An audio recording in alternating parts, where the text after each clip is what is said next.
आपके मन में आया शैल पर्वत पर साक्षात श्री तिरुपति बालाजी विराजमान है, वहां पर शैलपूर्ण स्वामी जी का दर्शन कर लें और श्री तिरुपति बालाजी का भी दर्शन करेंगे।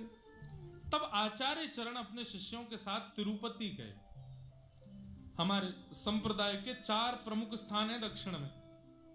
कांचीपुरम वरदराज भगवान, श्रीरंगम श्री रंगनाथ भगवान, तिरुमला में श्री तिरुपति बालाजी, और बेंगलोर के पास में एक स्थान है वहां संपत कुमार भगवान।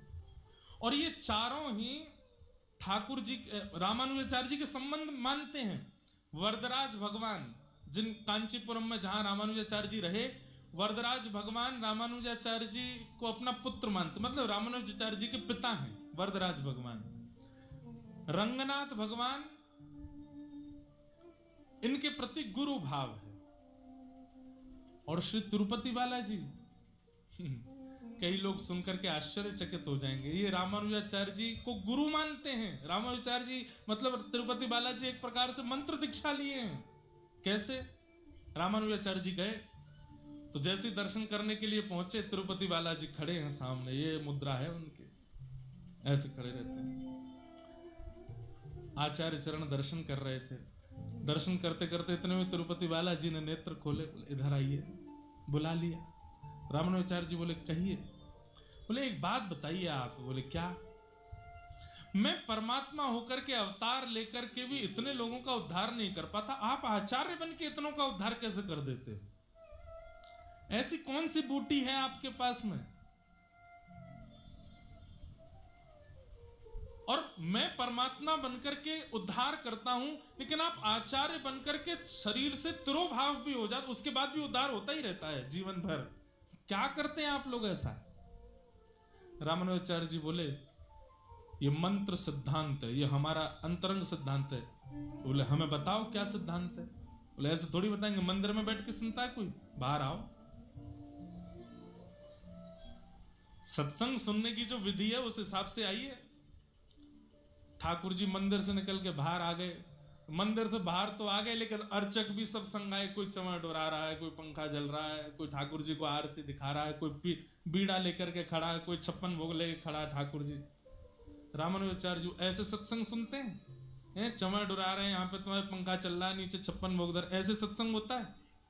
ठाकुर जी बोले तो क्या करना, इनको भेजो, सबको भेज दिया।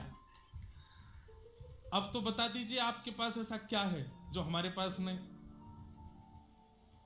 तो रामानुजाचार्य जी इतने, वेंकटेश भगवान तिरुपति बालाजी थोड़े ऊंचे, तो रामानुजाचार्य जी ऐसे बोले सत्संग सुनाने वाला ऊपर होता है, सुनने वाले को नीचे आना पड़ता है। बोले आप ये क्या कर रहे हैं? बोले थोड़ा नीचे बैठो। थोड़े नीचे हुए। बोले हाँ अब ठीक है, अब इधर आओ। समीप गए ठाकुर जी, तिरुपति बालाजी बोले अपना कान आगे करो। जैसे ही कान आगे किया, श्री रामानुजाचार्य जी ने तुरंत अष्टाक्षर मंत्र सुना दिया, गुरु मंत्र दे दिया। और जैसे ही अष्टाक्षर मंत्र सुनाया, ठाकुर जी बोले ये क्या है? बोले यही तो है हमारी बूटी। ठाकुर जी बोले ले ये तो मेरा ही नाम है। बोले यही तो बात है, आपका ही नाम उद्धार करता है नाथ पूरे विश्व का। जो काम आप नहीं कर सकते वो आपका नाम करता है। और सुनिए, बोले क्या अब आपकी दीक्षा हो गई है हमसे, अब आप हमारे चेला हो गए हो। और तिरुपति बालाजी बड़े प्रसन्न हो गए। पूरे दक्षिण में आप जाएंगे, श्री रामानुजाचार्य जी ऐसे बैठे हर मंदिर में, लेकिन एकमात्र तिरुपति बालाजी में रामानुजाचार्य जी ऐसे बैठे हैं। क्योंकि श्री तिरुपति बालाजी जितने भी श्री वैष्णव हैं जो उर्धपुंड लगाते हैं, श्री वैष्णव परंपरा में दीक्षा लेते हैं, उन सबके गुरु भाई हैं। कौन? तिरुपति बालाजी।